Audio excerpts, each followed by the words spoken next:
ನಮಸ್ಕಾರ ಸ್ನೇಹಿತರೆ, RG ಮಸ್ತ್ ಮಾಹಿತಿಗೆ ಸ್ವಾಗತ ಸುಸ್ವಾಗತ.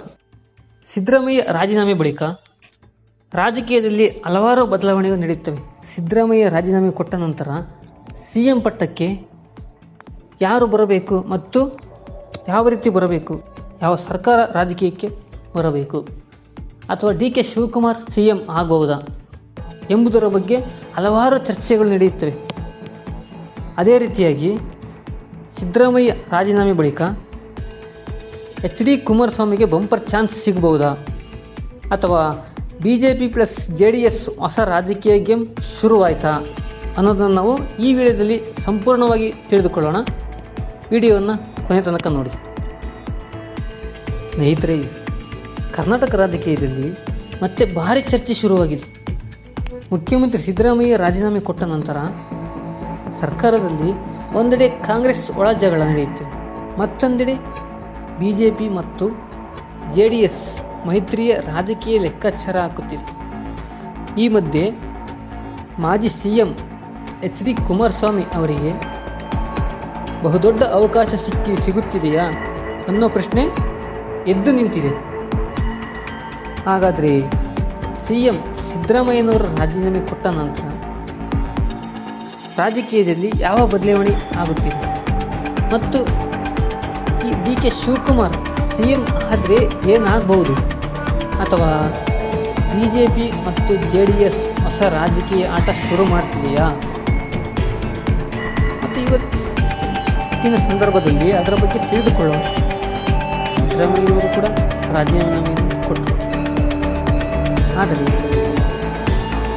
ಕಾಂಗ್ರೆಸ್ ನಾಯಕರು ಅಧಿಕೃತವಾಗಿ ಮುಂದೆ ಯಾರನ್ನು CM ಮಾಡಬಹುದು ಎಂಬುದನ್ನು ಘೋಷಣೆ ಮಾಡಿದ್ದಾರೆ. ಆದರೂ ಕೂಡ ರಾಜಕೀಯ ವಲಯದಲ್ಲಿ ತುಂಬ ಚರ್ಚೆ ಮಾತ್ರ ಜೋರಾಗಿ ನಡೆಯುತ್ತಿದೆ. ಈ DK ಶಿವಕುಮಾರ್ ಬಗ್ಗೆ ನಾವು ನೋಡೋದಾದರೆ, DK ಶಿವಕುಮಾರ್ CM ಆಗ್ತಾರಾ ಅಥವಾ ಇಲ್ವಾ, ಆದರೆ ಏನಾಗಬಹುದು?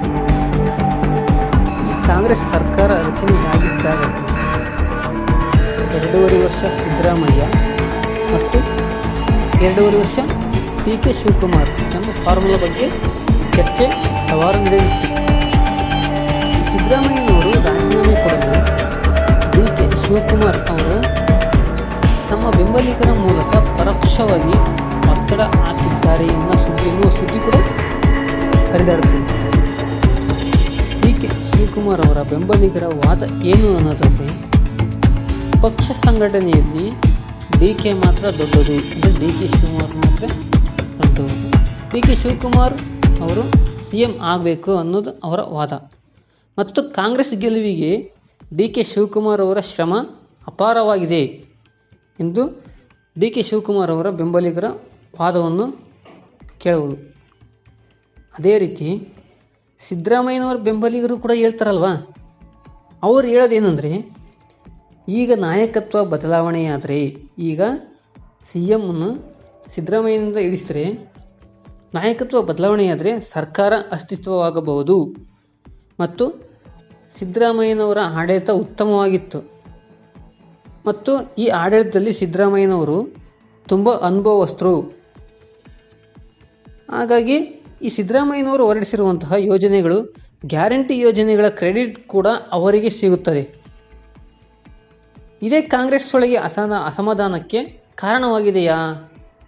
ಸಿದ್ದರಾಮಯ್ಯನವರು ರಾಜೀನಾಮೆ ಕೊಡಲು ಇದೇ ಪ್ರಮುಖವಾಗಿ ಕಾರಣವಾಗಿದೆಯಾ ಅನ್ನೋದನ್ನು ನಾವು ತಿಳ್ಕೋಬೇಕಾಗಿದೆ. ಈ ಅತ್ಯಂತ ಗೊಂದಲದ ವಿಚಾರದ ನಡುವೆ ಇನ್ನೊಂದು ಕಡೆ HD ಕುಮಾರಸ್ವಾಮಿಯವರು ಎಂಟ್ರಿ ಕೊಡೋದಕ್ಕೆ ನೋಡ್ತಿದ್ದಾರೆ.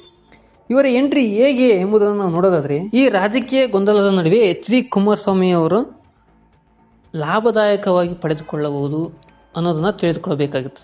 ರಾಜಕೀಯ ಗೊಂದಲದ ನಡುವೆ ಅತ್ಯಂತ ಹೆಚ್ಚು ಲಾಭ ಪಡೆಯುವ ನಾಯಕ ಯಾರು ಅಂದರೆ ಅದು HD ಕುಮಾರಸ್ವಾಮಿ ಎಂದು ಹಲವರು ರಾಜಕೀಯ ವಿಚಾರದಲ್ಲಿ ಹೇಳ್ತಿದ್ದಾರೆ. ಯಾಕಂದರೆ ಕಾಂಗ್ರೆಸ್ ಒಳಜಗಳದಿಂದ ಅತಿಯಾಗಿ ಲಾಭ ಪಡೆದುಕೊಂಡಿರುವಂತಹ HD ಕುಮಾರಸ್ವಾಮಿಯವರು. ಕಾಂಗ್ರೆಸ್ ಒಳಗೆ ನಾಯಕತ್ವ ಗೊಂದಲ ಹೆಚ್ಚಾದರೆ ಪ್ರತಿಪಕ್ಷಗಳಿಗೆ ದೊಡ್ಡ ಅವಕಾಶ ಸಿಗುತ್ತದೆ, ಅಥವಾ JDS ಕಿಂಗ್ ಮೇಕರ್ ಆಗಬಹುದಾ, ಕಿಂಗ್ ಮೇಕರ್ ಆಗುವ ಪ್ರಯತ್ನದಲ್ಲಿ ಇರಬಹುದಾ?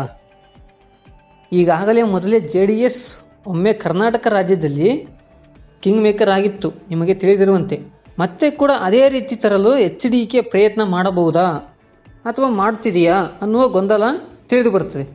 HD ಕುಮಾರಸ್ವಾಮಿ ಅವರು ಈಗ ರಾಷ್ಟ್ರೀಯ ಮಟ್ಟದಲ್ಲೂ ಕೂಡ ಚರ್ಚೆಯಲ್ಲಿದ್ದಾರೆ. ಇದರಿಂದ ಅವರ ರಾಜಕೀಯ ತೂಕ ಕೂಡ ಹೆಚ್ಚಾಗಿದೆ. ಸಿದ್ದರಾಮಯ್ಯನವರು ಅಥವಾ DK ಶಿವಕುಮಾರ್ ಇದೊಂದು ಕಡೆಗಾದರೆ, HD ಕುಮಾರಸ್ವಾಮಿ ಅವರು ಇದೊಂದು ಕಡೆ. ಇವೆರಡು ಬಿಟ್ಟು ಇನ್ನೊಂದು ಕಡೆ ನಾವು ನೋಡೋದಾದರೆ ಹೊಸ ಗೇಮ್ ಯಾವ ರೀತಿ BJP ಮತ್ತು JDS ಹೊಸ ಗೇಮ್ ಶುರು ಮಾಡ್ತಿದೆಯಾ? ಈ ರಾಜಕೀಯ ಗೊಂದಲದಲ್ಲಿ BJP ಮತ್ತು JDS ಹೊಸ ಗೇಮ್ನ ಶುರು ಮಾಡ್ತಿದೆಯಾ ಅನ್ನೋದು ತಿಳ್ಕೊಳ್ಬೇಕಾಗುತ್ತೆ. ಹಾಗಾಗಿ ಇದೀಗ ರಾಜಕೀಯದಲ್ಲಿ ಬಹುದೊಡ್ಡ ಪ್ರಶ್ನೆಯಾಗಿ ಕೂತಿರುವಂಥದ್ದು. ಅದಕ್ಕೆ ಕೆಲವು ಕಾರಣಗಳು ಅಂದರೆ BJP ಮತ್ತು JDS ಈಗಾಗಲೇ ವಿಧಾನಸಭೆ ಚುನಾವಣೆಗೆ ಪ್ಲಾನ್ ಮಾಡ್ತಿದೆಯಾ? ಅದಕ್ಕೆ ಕೆಲವು ಕಾರಣ ಯಾವುದಿದೆ ನಾವು ನೋಡೋದಾದರೆ, JDS ಮತ್ತು BJP ಇದನ್ನೇ ದೊಡ್ಡ ಅಸ್ತ್ರವಾಗಿಟ್ಟುಕೊಳ್ಳಬಹುದಾ? ಸಿದ್ದರಾಮಯ್ಯನವರು ರಾಜೀನಾಮೆ ಕೊಟ್ಟಿರುವಂಥದ್ದು. ಹಾಗಾಗಿ ಬಲಿಷ್ಠ ಸಮೀಕರಣ ಆಗಬಹುದು ಅಂತ ನೋಡಬೇಕು. HDK ಸಾಫ್ಟ್ ಇಮೇಜ್ ಅಂದರೆ ಕುಮಾರಸ್ವಾಮಿ ಕೆಲವೊಮ್ಮೆ ಜನಪರ ನಾಯಕ ಮೂಲಕ ಜನರ ಗಮನ ಸೆಳೆಯುತ್ತಾರೆ. ಯಾರು? HDK ಅಂದರೆ HD ಕುಮಾರಸ್ವಾಮಿ ಅವರು. ಇದರ ನಡುವೆ ಕಾಂಗ್ರೆಸ್ ಸರ್ಕಾರ ವಿರುದ್ಧ ಕೆಲವು ಅಸಮಾಧಾನ. ಯಾವುದು? ಬೆಲೆ ಏರಿಕೆ, ಗ್ಯಾರಂಟಿ ಚರ್ಚೆ, ಆಡಳಿತ ಸಮಸ್ಯೆಗಳನ್ನು ವಿರೋಧ ಪಕ್ಷಗಳು ದೊಡ್ಡ ವಿಷಯ ಮಾಡುತ್ತಿವೆ. ಇಂಥ ಸಂದರ್ಭದಲ್ಲಿ ಇಂಥ ವಿಚಾರಗಳನ್ನು ಕೂಡ ದೊಡ್ಡದಾದಂಥ ವಿಷಯವನ್ನು ಮಾಡುತ್ತಿವೆ. ಆದರೆ ಇಷ್ಟೊಂದೆಲ್ಲ ನಡೆದರೂ ಕೂಡ ಸತ್ಯ ಏನು ಅಂತ ಗೊತ್ತಿಲ್ಲ. ರಾಜಕೀಯದಲ್ಲಿ ಚರ್ಚೆಗಳು ತುಂಬ ಇರ್ತವೆ, ಹಲವಾರು ಚರ್ಚೆಗಳಿರ್ತವೆ. ಆದರೆ ನೆಲಮಟ್ಟದ ಸತ್ಯ ಏನು? ನೆಲಮಟ್ಟದಲ್ಲಿರುವಂತಹ ನಿಜವಾದ ಸತ್ಯ ಏನು ಅಂದರೆ, ಸಿದ್ದರಾಮಯ್ಯನವರು ಬಲಿಷ್ಠವಾದ ನಾಯಕತ್ವವನ್ನು ಕಟ್ಟಿದ್ದರು, ಬಲಿಷ್ಠವಾದ ನಾಯಕರಾಗಿದ್ದರು. ಇವಾಗ ಸಿದ್ದರಾಮಯ್ಯನವರೇ ರಾಜೀನಾಮೆಯನ್ನು ಕೊಟ್ಟಿದ್ದಾರೆ. ಮುಂದೆ CM ಯಾರಾಗ್ಬೋದು ಎಂಬುದರ ರಾಜಕೀಯ ಗೊಂದಲದಲ್ಲಿ ಅತಿ ಹೆಚ್ಚು ಸಂಚಾರ ಸೃಷ್ಟಿಸುವಂತಿದೆ. ಆದರೆ DK ಶಿವಕುಮಾರ್ನ ಹೊರತುಪಡಿಸಿದರೆ HDK ಬಹಳ ಅವಕಾಶ ಇದೆ ಅಂತ ಹೇಳಿದರೆ, HDK ಅವಕಾಶ ಇದ್ದರೂ ಕೂಡ ಅಷ್ಟು ಸುಲಭವಲ್ಲ. ಮತ್ತು ರಾಜ್ಯ ರಾಜಕೀಯದ ಕೇಂದ್ರ ಬಿಂದುವಾಗೋಕ್ಕೆ ಅವರು ದೊಡ್ಡ ಮಟ್ಟದ ಜನಬೆಂಬಲ ಕಟ್ಟಬೇಕಿದೆ. ಹಾಗಾಗಿ ಮುಂದಿನ ರಾಜಕೀಯದಲ್ಲಿ ಸಿದ್ದರಾಮಯ್ಯನವರು ರಾಜೀನಾಮೆ ಕೊಟ್ಟಿರುವ ನಂತರ DK ಶಿವಕುಮಾರ್ CM ಆಗಬಹುದಾ? ಅಥವಾ DK ಶಿವಕುಮಾರ್ ಅವರ ಹೆಸರು ಅತ್ಯಂತವಾಗಿ ಮುಂಚೂಣಿಯಲ್ಲಿರೋದ್ರಿಂದ ಅವರೇ ಆಗಬಹುದಾ? ಅಥವಾ ಯಾರಾಗುತ್ತಾರೆ, ಯಾರಿಲ್ಲ? ನಾಯಕತ್ವ ಬದಲಾವಣೆ ಯಾವ ರೀತಿ ಆಗುತ್ತೆ ಎಂಬುದನ್ನು ತಿಳಿದುಕೊಂಡ್ವಿ. BJP ಮತ್ತು JDS ಆಕ್ರಮಣಕಾರಿ ರಾಜಕೀಯ ಶುರು ಮಾಡಬಹುದಾ ಅನ್ನೋದರ ಗೊಂದಲ ಕೂಡ ಇದೆ. ಯಾಕಂದರೆ BJP ಮತ್ತು JDS ಆಕ್ರಮಣಕಾರಿ ರಾಜಕೀಯ ಶುರು ಮಾಡಬಹುದು ಯಾವ ರೀತಿ ಅಂತಂದರೆ, ಮುಂದಿನ ಚುನಾವಣೆಗೆ ಅದು ಈಗಾಗಲೇ ತಯಾರಿ ಮಾಡಿಕೊಂಡಿದೆ, ಎಲ್ಲ ರೀತಿಯಾಗಿ ಸಜ್ಜು ಮಾಡಿಕೊಂಡಿದೆ. ಯಾವುದು? JDS ಮತ್ತು BJP. ಅದರಿಂದ ಮುಂದಿನ CM ಯಾರಾಗ್ತಾರೆ, ಯಾರಾದರೆ ಅತ್ಯುತ್ತಮವಾದ ಆಡಳಿತ ನಡೆಯುವುದು. ಸಿದ್ದರಾಮಯ್ಯನವರು ರಾಜೀನಾಮೆ ಕೊಟ್ಟ ವಿಚಾರ ಕರ್ನಾಟಕ ರಾಜಕೀಯವನ್ನು ಬಿಸಿ ಮಾಡಿರುವಂತಾಗಿದೆ.